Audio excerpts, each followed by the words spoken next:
the direct and concise way that you speak to your manager and that whole management hierarchy, it's not about giving them the choice of whether or not they need to, should I agree yes or no that Natalie needs that promotion or deserves that promotion.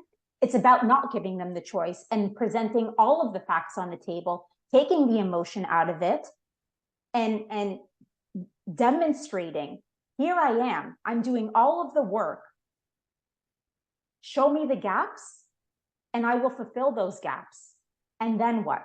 And you put the onus back on them. They have a responsibility being your manager. If they're not meeting their responsibility. Welcome to the Business Ownership Podcast, brought to you by Awareness Strategies, helping you navigate the waters between entrepreneurship and ownership. Hey there, peeps. This is Michelle Nedelec, and I'm super glad that you're here with us today because I'm here with my most amazing guest, Natalie. Natalie, thank you so much for being here with us today.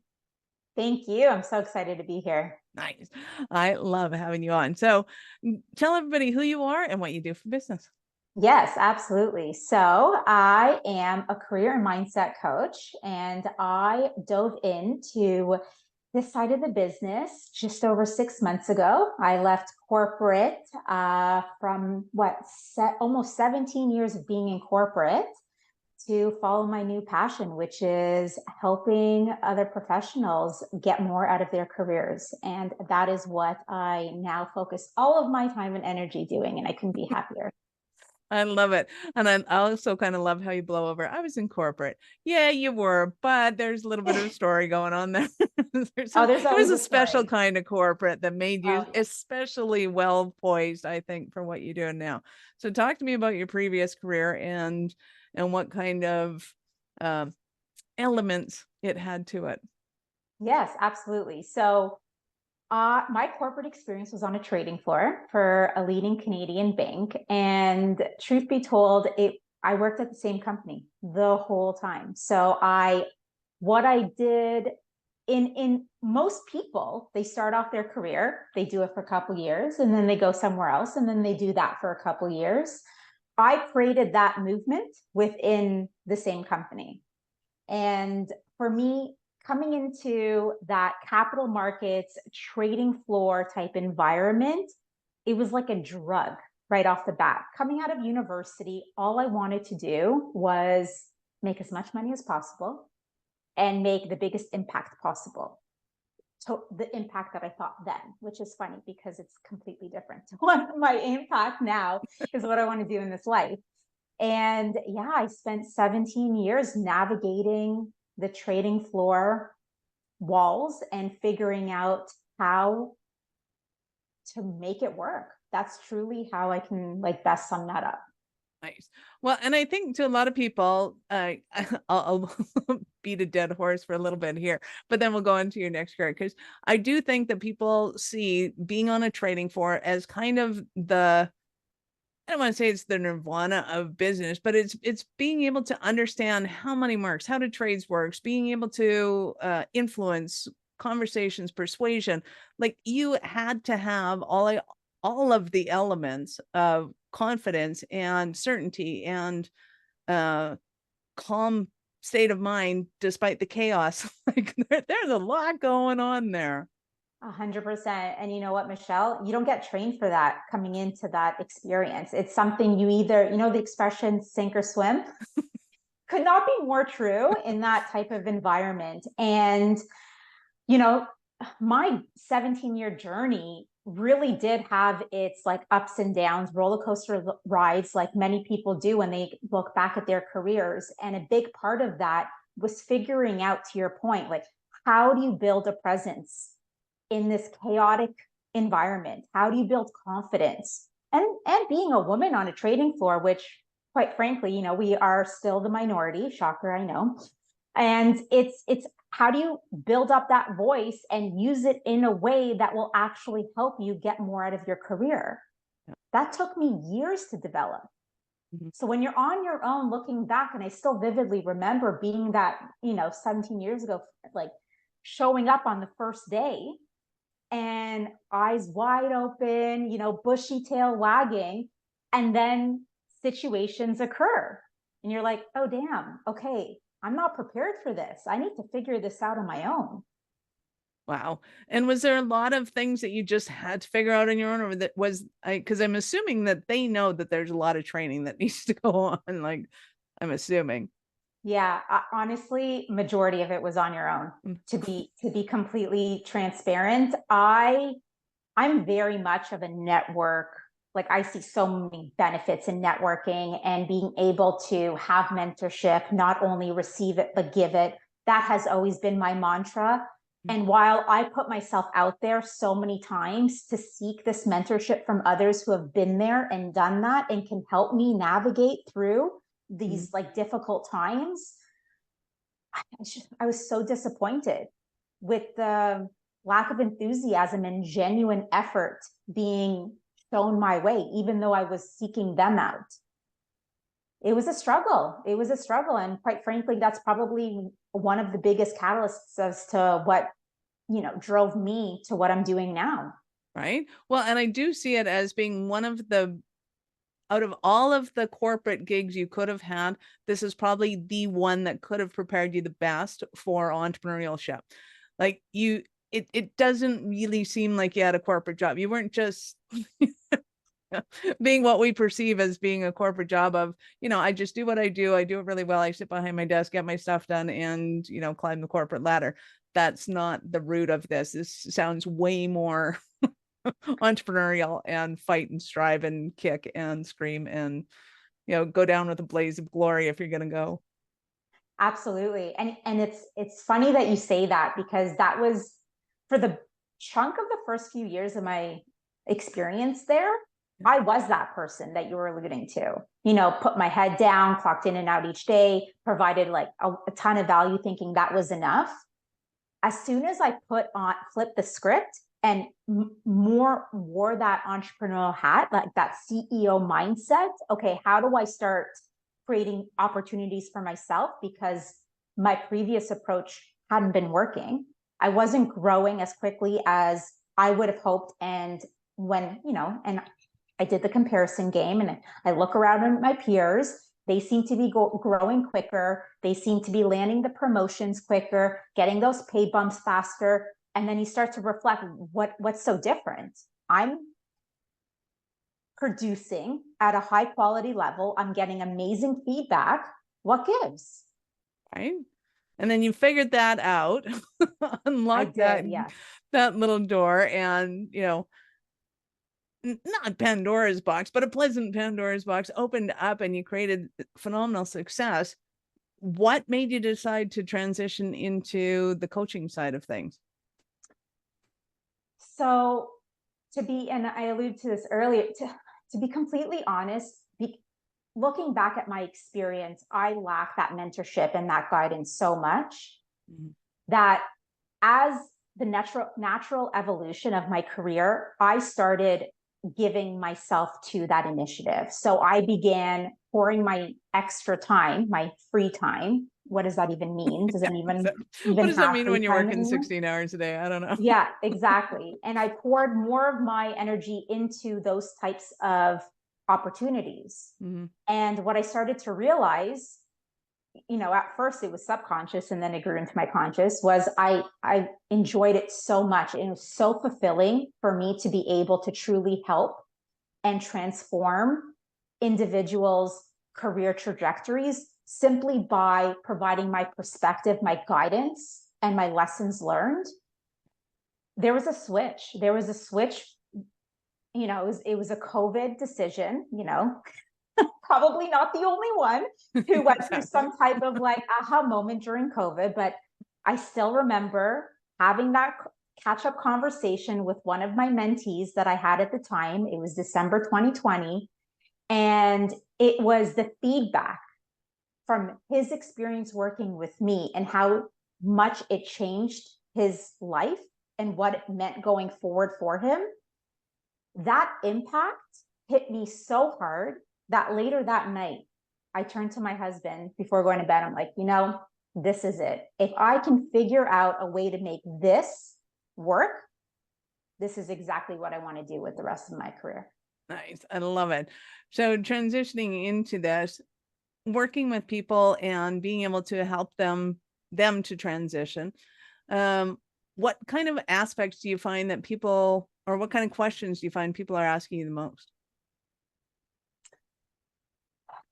Like my coaching clients, Yeah. what they're, Yep. yeah, they're, to be honest, it's, you know, it comes down to how to build up that confidence to be able to go after these opportunities. That's a recurring theme. Getting clarity, because more often than not, people just feel that heavy that stuck feeling of not knowing which direction. They know they're not really happy, but they don't know what could make them happier. Mhm. So going through that clarity, and then that frustration fueled, similar to my experience, that frustration fueled need and want for more, for, getting that next promotion quicker, and being met with, having management see your value and rewarding you financially and opportunistically because of all of the good work that you're producing on a daily. Those are the three main Nice. asks. So what do you find are some of the things that are holding people back from being able to find their confidence, to see their worth and what they're bringing to the table? What is it, in your opinion, that's holding them back? I think a lot of it has to do with just not knowing how to be showing up better and more confidently. I think, that expression, you don't know what you don't know. And until you realize and you have that moment of clarity that what's the strategy you've been employing isn't actually garnering the results that you were hoping for, Mhm. it's that self-awareness piece that's lacking for some, and also the strategies and how to be able to implement it. Like, how do you show up more confidently at work? How do you start self-advocating for yourself? You hear that term, and it's a big term. It could be aloof for a lot of people. And then being able to break that down in small, action packed but digestible steps, that's the missing piece. Without going through it, you just don't know how. Nice. So how does somebody advocate for themselves without burning the bridges of, wow, you haven't given me what I want, so I'm out of here? Right. I mean, foremost, the most important part of it is really working on that mindset and truly believing for yourself that you deserve it, that you have what it takes, and it's not a function of waiting for someone else to see it and then do right by you, but by owning your career trajectory, and by working on that mindset and believing it for yourself, then it becomes so much easier to follow the next steps, which is really having those conversations on a regular basis with management about communicating what those goals are for you, understanding by sourcing feedback on a consistent basis what those gaps are, communicating in such a way of being able to get your manager's buy-in every step of the way, which there's an art form for that. We're not all matched up with amazing leaders who really just truly want to support your growth. How do you What? navigate? Right? I know, right? Praise Talker. God.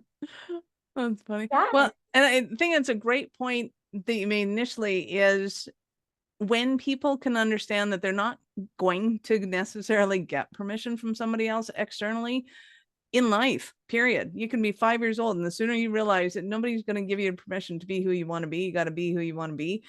It, and granted, when you've graduated, there's a few less people that you have to respond to than you do when you're 5. But really, after you've fled the house, it's really up to you. And the more you can get in touch with who you want to be and how you want to be there, and just give yourself permission to be that way, and go, okay, now I'm going to go and find people that love and appreciate that. What talk to me about, because I think it's commonplace that management doesn't have that leadership quality, and that they're not there to nurture you. They're there to figure out how to get themselves ahead. How do you navigate that kind of figuring out who you are, and then realizing this person's kind of in it for themselves, and that's okay. Yeah, I mean, you nailed it. You can have every intention in the world to do all of the things, go through all the steps, and you might very well hit a roadblock that the person that is responsible for making those things happen for you they're not invested in you the way that you hoped. And that's just really adjusting the strategy, really. And the buck doesn't stop at your manager. Your manager likely has a manager, and then that person likely has a manager. What about your network, the alliances that you're building with other people? It's really truly being able to look at your situation and see from all angles, how can I be continuously building my personal brand within these walls and outside, building and tapping into my network for additional opportunities and recommendations, and consistently having those, what feels like in the moment at the beginning, hard conversations about where you want to go, but also really tapping into, and I can't emphasize this enough, the direct and concise way that you speak to your manager and that whole management hierarchy. It's not about giving them the choice of whether or not they need to, should I agree yes or no that Natalie needs that promotion or deserves that promotion.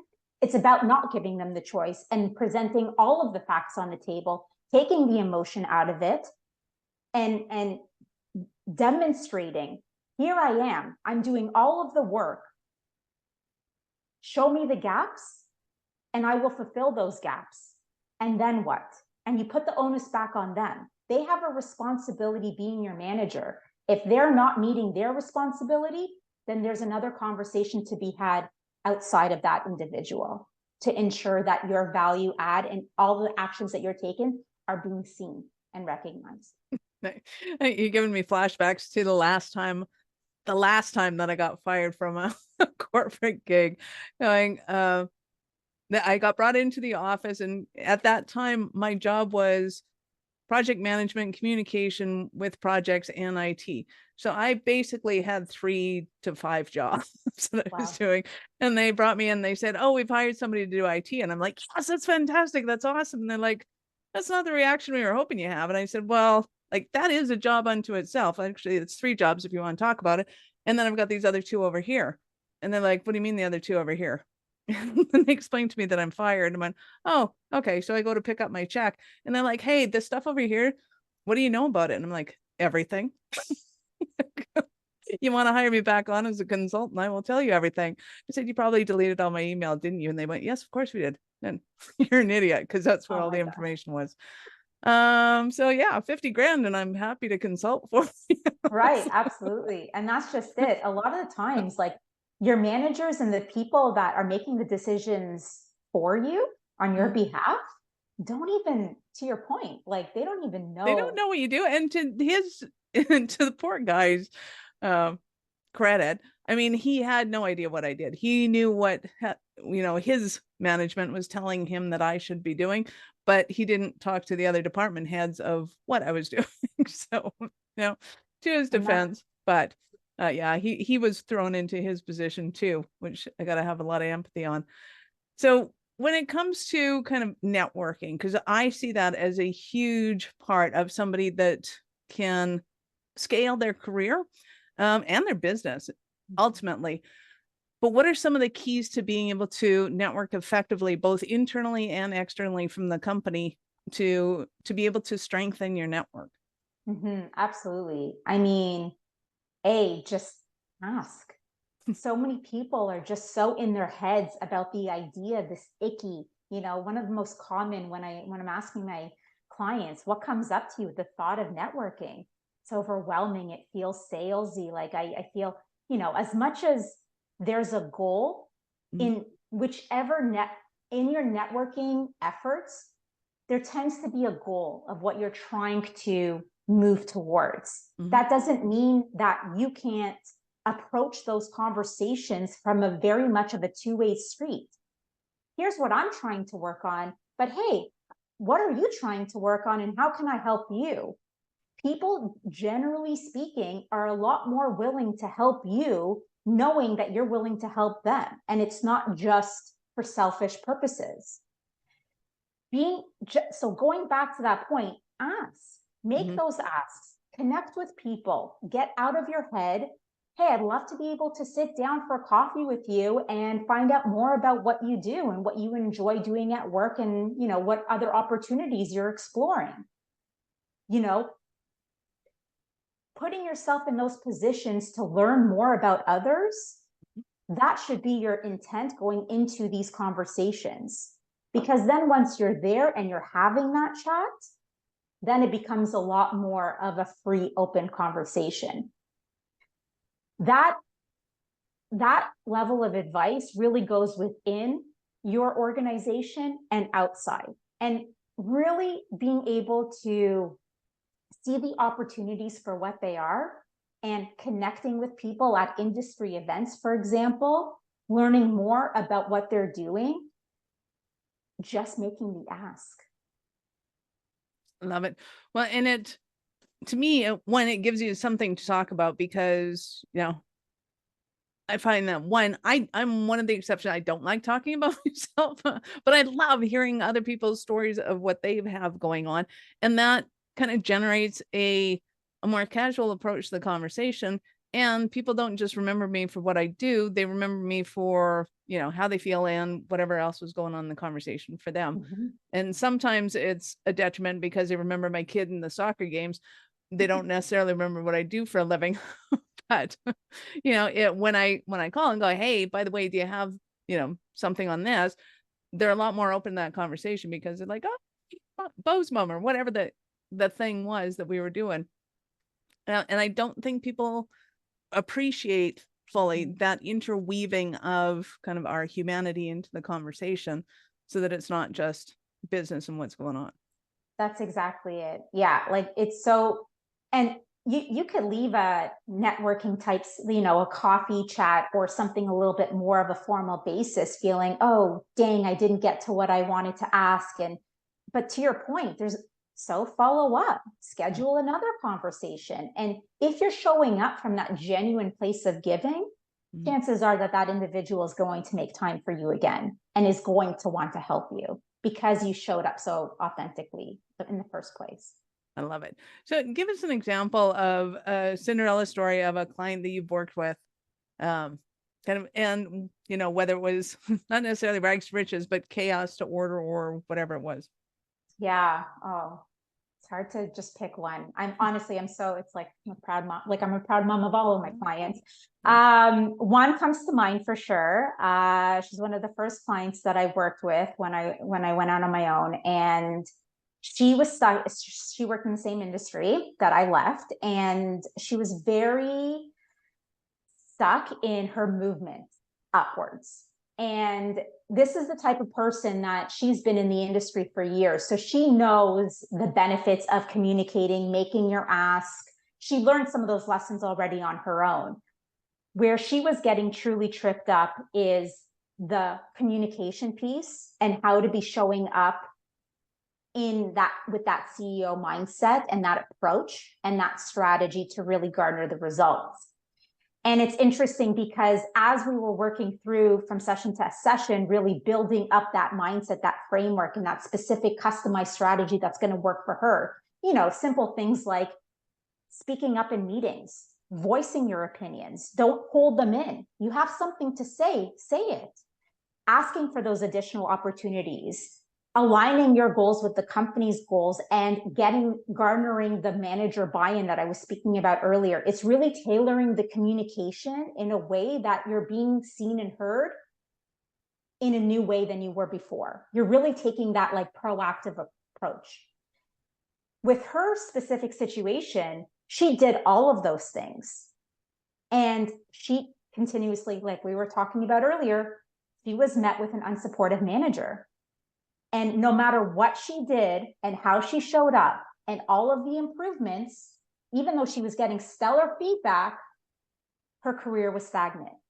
Those growth opportunities weren't there. So halfway through, we pivoted. What do you really want? And she's like, I'm done trying to like beat a dead horse here. And it was about putting herself in new situations where she can get another opportunity. And she did. And honestly, Michelle, she couldn't be happier. She's working with a different company now.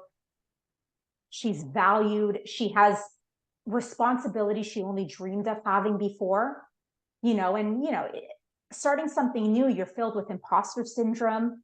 I can't do this. This is so over my head. And we work through all of that because I was there from like the beginning to the end, and she's just killing it. And I'm so proud. And a lot of it really is that mindset of believing and then realizing when you've done everything you could, and now it's time to look at a completely different company and management team that will see your value and support you. Nice. I love it. Well, as I say, when people are desperate for a change, I go, walk, don't run. If you run away from where you're going, you're going to end up with something exactly the same in a different shirt. And that's not what you want. Whereas when you do all the work ahead of time and it's like, okay, something's not working here. How do we change and pivot that? Then you walk away from the situation. You're like, yeah, I'm totally cool. I've learned everything I need to learn from this. I figured out what I need to figure out. And now when you walk into that new situation, it's totally different. I love that. 100%. Love. So what are some of the struggles that somebody might be having and they're thinking, oh my God, Natalie, I need you so badly? What are they experiencing in their day? They're feeling unfulfilled. They're feeling lost with their direction. They might think they're confident on the outside, but not on the inside. They are really just frustrated with where they're at. Mm-hmm. And they're sick and tired of feeling held back. That's like, I can keep going on and on, but that really sums up the struggle that a client has. Well, and I know a lot of our listeners are going to be experiencing that, and they're going to want to start a journey with you. So how do they start that journey with you?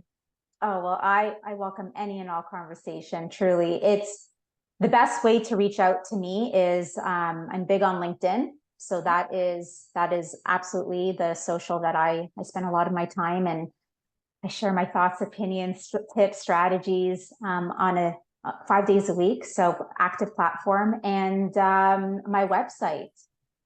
Yeah, book a call, book a career assessment call, and let's dive in specifically to what you need to start implementing today to bridge the gap from where you are to where you want to be. And it really just starts off with that one conversation. Even if we don't end up working together, a lot of people that I've spoken to alone just come back with feedback saying how helpful that one conversation was. And it's free. Just, yeah. Do it. Take advantage of it. That's awesome. I love it. So we will, of course, have all Natalie's links in the show notes. I'm just making sure that we are connected, as you can see that. Because, yeah, I love having this conversation. I want to keep it rolling. So peeps, scroll down in the show notes, click on the links, open them up in a new browser because we're not done yet. So, Natalie, at what point in life did you know you were especially kind of crazy enough to think you could become an entrepreneur? We talked about that transition point, but what was that? Oh, honestly, Michelle, I still feel like, am I really doing this? It's like I got to pinch myself. Is this me? I was like the definition of risk adverse. Like I would be the poster child for that advertisement. For me, it really was when COVID was really hitting home and landing, and it provided the perspective that I truly needed with that newfound motivation and passion that I was exploring and pouring myself into on the mentorship side. When I had that aha moment of what I could do, it wasn't so much of like the clarity seeking piece that was holding me back. It then became my fear of failure, everything else. And can I do this? Can I really make it into a success? Are people going to want to pay me for this? And all of those thoughts that you go through before you enter this world of entrepreneurship. And I hired a coach. I'll be the first. I hired a coach. I believe in this practice so much And I still to this day have a coach. I worked through a lot of that mindset. And that decision, it was a 2-year long decision. I prepped myself. I come from the finance background. So I pre-funded my salary for the next 2 years as like a cushion to help me overcome some of those fears that I had around money and success and failure. I implemented the small things that really, truly, over a period of time, allowed me to just take a step back, relax, and trust in my ability that I've got this. Nice. I love it. I love it. You have been absolutely awesome. Any last words for our peeps? Honestly, I want truly, my biggest wish for everyone listening is that to take the time to do that self-reflection and answer that simple question, are you happy and can you be happier? And don't just stop there. Continue that conversation. What does that look like? Becoming happier in your current place of work doesn't necessarily mean packing up and leaving. It could mean that, but it could be small tweaks, creating those boundaries, protecting your well-being. It could be a laundry list of small action steps that you could be taking to improve your situation, or it could actually be exploring a completely new field that truly lights you up. That self-reflection piece is huge. And my biggest gift and advice would be spend the time needed to really figure that out for yourself, because it could quite literally change your world. I love it. Thank you so much for your time. I appreciate it. And I know how valuable it is. Thank you. Thank you. Awesome. Peeps, thank you for being here with us today. Be sure to subscribe to the show and share it with your friends. We love helping entrepreneurs grow. Are you running a business over 7 figures but still struggling with technology headaches? Pay attention. You do not want to miss this offer. This podcast episode is brought to you by Awareness Strategies, who is offering a custom-built digital adoption roadmap for anyone running a business over 7 figures who's wanting to grow their business in the next 5 years. And it's not just a roadmap. They offer full implementation as well, if that scares the out of you. Check out awarenessstrategies.com/roadmap for more details today. The link's in the show's notes. Don't regret not doing this. Do it now. That's awarenessstrategies.com/roadmap.